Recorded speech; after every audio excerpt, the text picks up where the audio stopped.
السلام عليكم ورحمة الله. مرحبا بكم في هذا الفيديو الجديد الذي سنقدم من خلاله موعد وتوقيت المباراة الأولى الإعدادية لفريق ريال مدريد أمام فيورنتينا الإيطالي.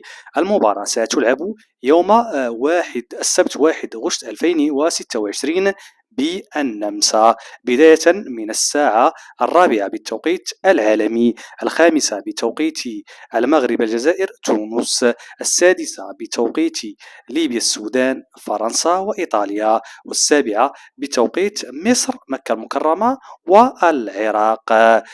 الفريق الملكي سيخوض هذه المباراة استعدادا للموسم المقبل 2026-2027، علما بأن ريال مدريد كان قد خسر لقب الدوري أمام الفريق برشلونة الإسباني. الملكي كان تعاقد مع المدرب البرتغالي جوزي مورينيو لقيادة الفريق في الفترة المقبلة. كذلك تعاقد مع عدة لاعبين ومن أبرزهم برناردو سيلفا كلاعب وسط الميدان، إبراهيم كوناتي كقلب دفاع، وكوكوريلا اللاعب الإسباني الذي تميز في كأس العالم 2026 رفقة المنتخب الإسباني كمدافع أيسر، ودومفريس كظهير أيمن. إذا الجماهير المدريدية تعول على هذه الانتدابات للظهور بشكل جيد في الدوري الإسباني وفي دوري أبطال